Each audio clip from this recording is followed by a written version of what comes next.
Shalom, selamat pagi saudara-saudara. Puji Tuhan, dalam tuntunan anugerah Tuhan, kita boleh berada di hari yang baru, tanggal 5 Oktober tahun 2023.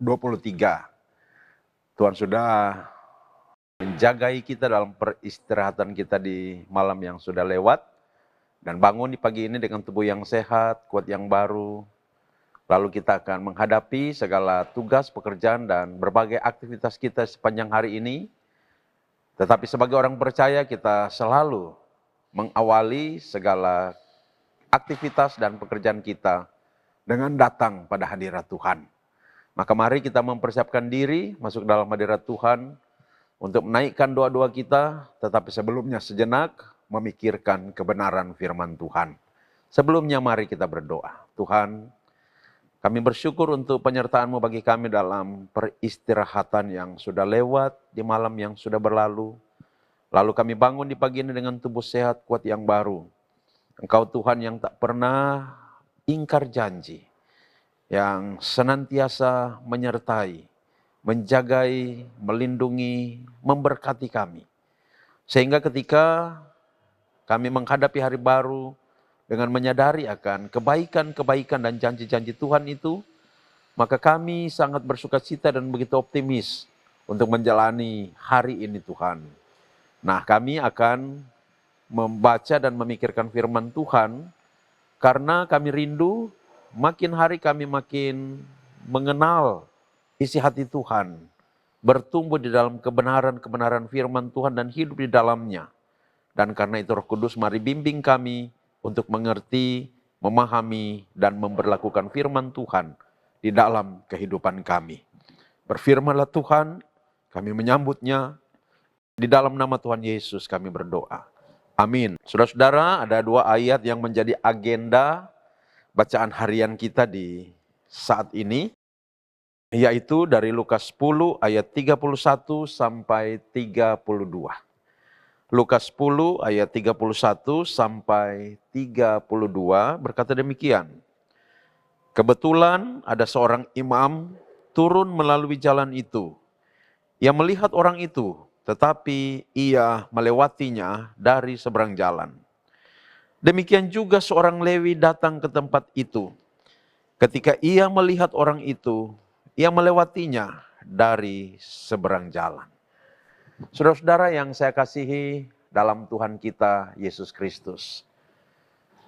Agama yang sejati adalah agama yang memaparkan kebenaran-kebenaran ilahi dan yang menuntun pemeluknya untuk menjadi sosok-sosok yang memiliki belas kasih.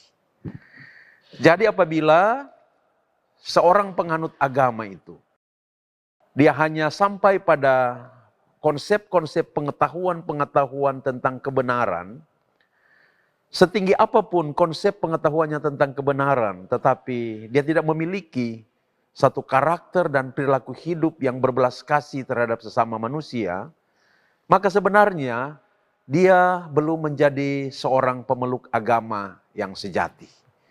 Demikian juga dengan setiap orang Kristen. Orang Kristen yang menguasai doktrin-doktrin, ajaran-ajaran Alkitab, tetapi dalam hidupnya tidak memiliki belas kasih yang senantiasa tergerak untuk memberikan bantuan, pertolongan kepada orang-orang yang membutuhkan, dan mengekspresikan cinta kasih terhadap sesama dalam kehidupannya, maka sebenarnya dia belum menjadi seorang Kristen yang sejati. Nah, dalam teks firman yang kita baca dari Lukas pasal 10 ayat 31 dan 32 tadi, dikisahkan dalam sebuah perumpamaan, ilustrasi yang dilontarkan oleh Tuhan Yesus kepada seorang ahli Taurat tentang orang Samaria yang murah hati. Nah, ayat 31 dan ayat 32 itu merupakan penggalan dari keseluruhan kisah tentang orang Samaria yang murah hati ini. Di mana di sana kita menemukan ada dua orang pemimpin agama. Yang satu adalah seorang imam dan yang satu lagi adalah seorang Lewi. Nah, mereka berdua adalah pemimpin agama Yahudi. Imam itu adalah pemimpin agama Yahudi yang diembankan tugas dan tanggung jawab ilahi untuk memimpin peribadahan-peribadahan di bait suci Yahudi di Yerusalem. Sementara orang-orang Lewi itu adalah orang-orang yang dikhususkan oleh Tuhan Allah dari antara umat Israel untuk bekerja di bait Allah dalam rangka membantu para imam. Jadi ketika imam hendak memimpin ibadah-ibadah yang diselenggarakan di bait suci, orang-orang Lewi lah yang bertugas untuk mempersiapkan segala sesuatu dalam rangka penyelenggaraan ritual-ritual ibadah di bait suci itu. Nah, tidak ada orang-orang lain yang memiliki wewenang untuk melakukan tugas-tugas itu. Hanya imam dan orang-orang Lewi itu. Nah, jadi imam dan orang Lewi ini adalah pemimpin-pemimpin agama Yahudi. Akan tetapi aneh sekali, mereka pemimpin agama Yahudi yang tentu memahami tentang kebenaran agamawi, yang memahami tentang firman Allah, akan tetapi mereka tidak memiliki perilaku yang menunjukkan belas kasih terhadap sesama manusia yang membutuhkan pertolongan. Di mana dikatakan di sana, imam ini ketika dia melihat orang yang sekarat karena menjadi korban pembantaian para penyamun itu, dia melihat, tetapi dia berjalan terus, dia melewati. Demikian juga dengan orang Lewi tersebut. Ia melihat juga ada orang yang sedang sekarat akibat dibantai oleh para perampok. Tetapi ia tidak mendekat untuk memberi pertolongan. Malah ia hanya menjauh, menyimpang ke seberang jalan. Lalu kemudian melanjutkan perjalanannya. Sama sekali hatinya tidak tergerak untuk memberi pertolongan kepada orang yang sedang sekarat ini, saudara-saudara. Nah, padahal ini adalah merupakan pemimpin agama Yahudi. Jadi ini ironis sekali, pemimpin agama tetapi tidak memiliki hati yang berbelas kasih terhadap sesama. Ya, mungkin kita dapat berkata, meskipun mereka pemimpin agama, mereka masih manusia juga. Akan tetapi alasan rasionalisasi ini kurang cukup. Sebab seharusnya paling tidak seorang pemimpin agama yang mengerti kebenaran itu, bahwa agama itu, konten dari agama, isi dari agama itu adalah cinta kasih. Seharusnya mereka menunjukkan, paling tidak mereka menyimpang sedikit untuk melihat keadaan orang itu. Dan paling tidak memberikan sekedar pertolongan. Akan tetapi ini sama sekali tidak, saudara-saudara. Ya. Mungkin kalau yang mereka lihat itu adalah seorang yang kaya raya, yang sedang berada di tepi jalan itu, ya mungkin mereka akan datang mendekati dan membawa proposal, saudara-saudara. Akan tetapi karena mereka melihat ini adalah seorang korban dari para penyamun dan sudah tak berdaya, maka mereka melanjutkan perjalanannya. Ini ironis sekali. Di manakah ajaran agama yang mereka sering ajarkan, ajaran agama yang mereka kuasai, ajaran agama, ajaran tentang kebenaran yang ada di dalam pikiran mereka? Di mana? Padahal seperti yang sudah kita lihat tadi, sesungguhnya agama itu berujung pada perilaku cinta kasih terhadap sesama. Maka sekali lagi ini ironis sekali karena pemimpin agama tetapi menunjukkan pola beragama yang tidak sejati. Jadi saudara-saudara, kalau kita adalah orang yang beragama Kristen, penganut agama Kristen, dan karena itu memiliki pemahaman-pemahaman tentang kekristenan, maka kita harus mewujudkan kehidupan kita sebagai orang Kristen yang sejati. Caranya, wujudkan kehidupan yang berbelas kasih. Sebab itu juga yang sudah dicontohkan dan diteladankan oleh imam besar agung yang sempurna yang namanya Yesus. Tugas imam itu, saudara-saudara, adalah mengantara. Yaitu berdiri di hadapan Allah atas nama umat, dan berdiri di hadapan umat atas nama Allah. Jadi tugas dari imam adalah mengantara. Berdiri di hadapan Allah atas nama umat untuk menaikkan doa-doa umat, untuk memohon pengampunan dosa atas umat. Tetapi berdiri di hadapan umat atas nama Allah untuk menyatakan pengampunan dosa. Untuk memberitakan pengajaran-pengajaran ilahi. Jadi tugas imam ini mulia sekali. Menjadi penyambung antara Allah dan manusia. Manusia berrelasi dengan Allah melalui imam dalam konteks agama Yahudi pada waktu itu. Akan tetapi saudara-saudara, imam yang dicatat di dalam kisah yang kita baca tadi ini, dia tidak menunjukkan relasi yang baik dengan sesama manusia. Maka kita lihat kepada Yesus, imam yang sempurna itu. Yesus bahkan telah mempersembahkan korban yang adalah dirinya sendiri untuk menjadi korban penghapus dosa manusia. Agar supaya apa? Agar supaya dosa manusia dihapuskan, manusia dibenarkan di hadapan Allah, dan memperoleh keselamatan, kehidupan yang kekal. Dan di dalam kehidupan Tuhan Yesus yang kita baca dalam Injil-Injil, Yesus menunjukkan dirinya sebagai sosok yang penuh dengan belas kasihan. Ia berbelas kasihan kepada orang-orang sakit, sehingga ia menyembuhkan sejumlah besar orang-orang yang sakit, yang bahkan tak bisa sembuh lagi. Ia berbelas kasihan kepada seorang janda yang anaknya meninggal, yaitu seorang pemuda di Nain, yang kemudian dihidupkan kembali oleh Tuhan Yesus. Ia berbelas kasihan kepada ribuan orang yang lapar oleh karena tidak memiliki makanan. Dan dia memberi makan dengan cara yang ajaib 5.000 orang. Hanya dari 5 ketul roti dan 2 ekor ikan. Tuhan Yesus berbelas kasihan kepada orang-orang yang berdosa. Sehingga ia menyelamatkan nyawa dari seorang wanita tunasusila yang didapati bersinah dan hendak dilempari dengan batu. Dia mengampuni dosa dari wanita itu. Ya, di mana-mana Yesus menunjukkan perilaku yang diwarnai dengan belas kasih terhadap sesama. Maka mari kita menjadi orang-orang Kristen yang mengekspresikan kekristenan kita secara benar, yaitu bertumbuh di dalam ajaran-ajaran Alkitab yang benar, tetapi juga di dalam perilaku-perilaku yang berbelas kasihan terhadap sesama manusia. Terpujilah Kristus. Amin. Mari kita berdoa. Tuhan, Engkaulah Allah yang berkuasa dan berdaulat atas segala yang ada, termasuk atas kehidupan kami manusia. Engkau memiliki rancangan-rancangan yang khusus bagi anak-anak-Mu, umat tebusan-Mu, termasuk kami semua. Dan karena itu kami bersyukur sebab Engkau meyakinkan kami bahwa dalam kami menjalani hidup kami tidak jalan sendiri. Kami tidak berjuang sendiri. Kami tidak berusaha menggapai dan menentukan masa depan kami sendiri. Ada Tuhan yang sudah merancangkan masa depan atas kami, dan kami tinggal ikut mengikuti rambu-rambu yang Tuhan tunjukkan kepada kami, bagaimana seharusnya kami hidup, dan kami akan tiba pada masa depan itu.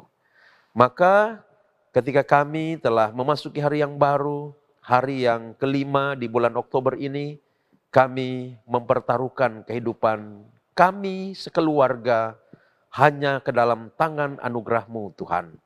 Tuntun, pimpin, sertai kami. Lindungi kami.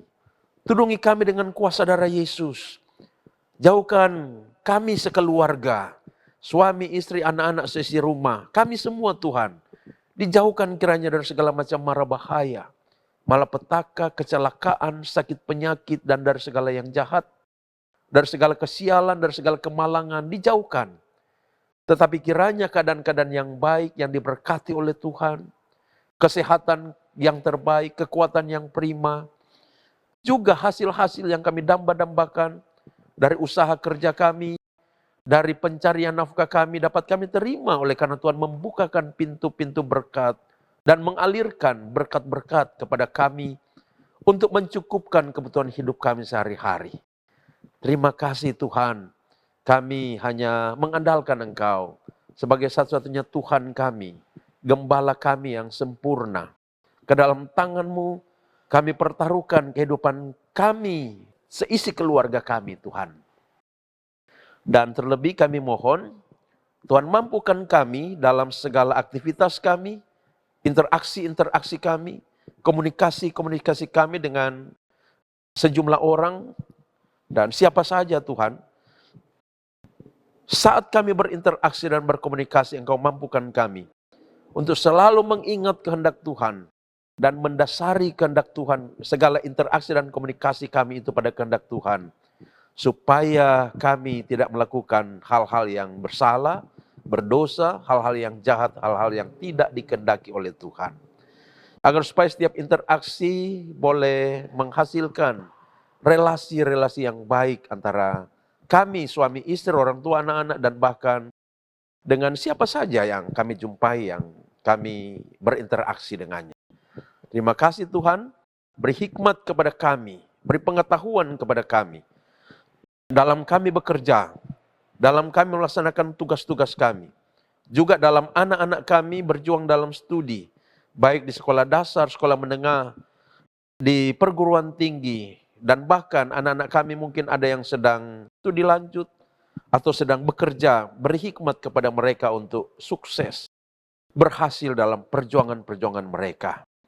Tuhan, mampukan kami semua untuk selalu hidup menyenangkan hati Tuhan, melayani Tuhan dengan sungguh, mencintai gereja Tuhan, senantiasa mensupport pekerjaan-pekerjaan pelayanan, agar supaya pekerjaan pelayanan gereja Tuhan, di mana kami terdaftar sebagai anggota, dapat kami support dengan berbagai talenta yang Tuhan percayakan kepada kami, agar supaya pelayanan Tuhan mengalami kemajuan. Kerajaan Allah di tengah-tengah dunia ini melalui jemaat kami mengalami pertumbuhan secara signifikan. Terima kasih Tuhan, terpujilah namamu. Berkati jemaat Gemim Bukit Muria Tikala Baru kolom 1 sampai kolom 29.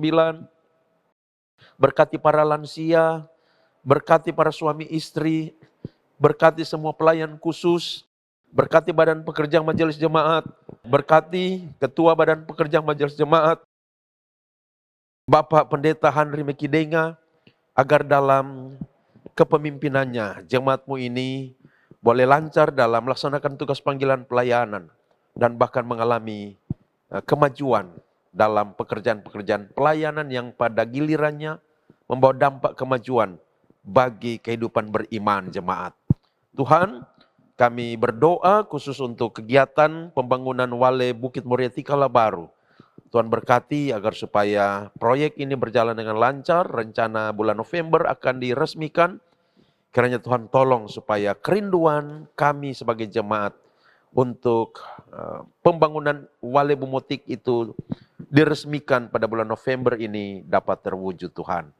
Kami berdoa untuk sidang Majelis Sinode Tahunan Gemim yang akan dilaksanakan di wilayah Manado Timur 4, termasuk di Jemaat Gemim Bukit Muria Tikala Baru.